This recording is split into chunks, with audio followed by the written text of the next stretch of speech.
The Case of the Missing General. The Case of the Missing General, Chapter 2, Steven and Sheila Meet. Steven was just about to fill his mug with coffee when the doorbell rang. Making his way to the front door, he opened it and found Sheila standing outside and wearing the purple raincoat she had mentioned on the phone. He opened the door wider and invited her in. "Please come on in, Sheila, it is nice to finally meet you in person. I just made coffee for us if you want some." Sheila nodded vigorously and looked quite relieved to be out of the rain as she stepped inside. Steven was immediately struck by the intensity of her bright blue and beautiful eyes as she looked at him fully. "Thank you, Steven. I really appreciate this." Sheila took her raincoat off right away and her wavy auburn hair spilled out of the hood and fell around her shoulders. "I am so relieved to be here, Steven. I have felt so alone. If it were not for Dorian suggesting that I contact you, I am not sure what I would have done."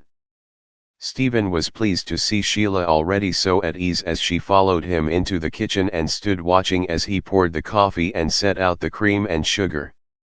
Taking hold of her mug with both hands for warmth, Sheila caught sight of Whiskers, who was still sleeping soundly in his bed.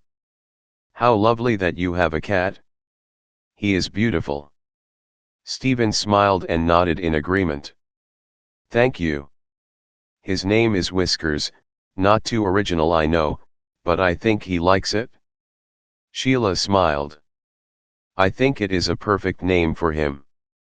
Suddenly her expression sobered considerably as she turned her full attention back to Steven. "I am sorry to be involving you in all of this, and I am afraid that things have just gotten even worse." Steven made an effort to keep his expression neutral as he wondered what could have made things worse. "What else has happened, Sheila? I am taking your case, by the way, and let me reassure you that I have chosen to get involved. In fact, Dorian and I are going to do all that we can to help you." Grateful tears welled up suddenly in Sheila's eyes. "Oh. I am sorry to be falling apart on you like this. I am just so relieved and thankful to have your help, especially since I believe that my father is now missing." Steven blinked in surprise at the distressing news. "We will do everything we can to get to the bottom of this, Sheila. You are not going to go through this alone." Sheila nodded and tears began to well up once again in her eyes. "I was expecting him for dinner last night, but he never showed up. I waited for 2 hours and then headed straight to his apartment complex and spoke to Sal, the night manager, who said he had not seen or heard from him since that morning. I then asked Sal if my father had mentioned anything about leaving for any length of time, and he said no." Choking back a sob, Sheila struggled to continue. "I probably should have just gone up to my father's apartment right then to check for clues, but to tell you the truth, Steven, and I am not proud of this, I was afraid to go alone and I did not know if I should involve the police just yet. That is why I wanted to come here to you right away. I know it is a lot to ask, but I was wondering if you would be willing to go with me to my father's apartment. I have a key and I thought we could search his place for any clues that might tell us where he went. His sudden disappearance does not make sense to me all, Steven. My father has never backed down or run from anything in his life. That is how I know something else must be going on here." Sheila's face had become flushed and she paused a moment to catch her breath.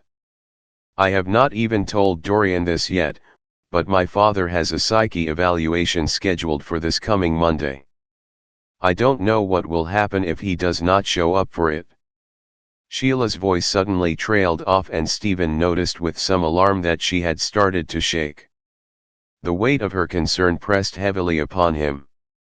He had the strongest nagging feeling that something much darker was lurking beneath the surface of the general's inexplicable disappearance. Without hesitation and quite instinctively, Steven found himself rushing to her side and putting a protective arm around her. Worried that she might be going into shock, he let out a sigh of relief when she leaned against him, and then, as though she had done this 1,000 times before, settled back into his arms and immediately stopped shaking. It was then in that precise moment that Steven realized with a start that he was now not only in over his head professionally, but personally as well. Who was he kidding? From the instant he laid eyes on Sheila there had been an ease and instant connection unlike anything he had ever experienced before. The train of events that unfolded next were somewhat of a blur to Steven in hindsight. The phone had suddenly started to ring and Sheila, looking wide-eyed and clearly rattled, spoke out in a shaky voice. "It could be Dorian calling. I did tell her I would try to see you as soon as possible, but Steven, what if it isn't Dorian?" Neither one of them could explain the sudden sense of urgency that was coming over them and they did not speak of it either.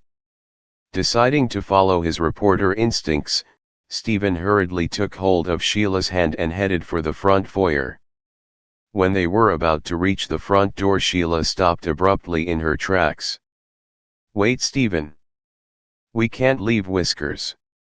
Grabbing her raincoat, she wrapped it around her as she ran back to the kitchen. While waiting for her to return, Steven picked up the general's case file and opened the front door. It was still raining outside, so he put the file under his shirt hoping to protect it. Sheila joined him at the front door with Whiskers, who seemed surprisingly content and unaffected. His head was peeking out from the folds of the raincoat as Sheila held him close to her. Without a word they dashed out together into the pouring rain and headed for the car. Meanwhile, back inside Steven's house, the phone had finally stopped ringing, and as irony or fate would have it, the caller had indeed been Dorian after all.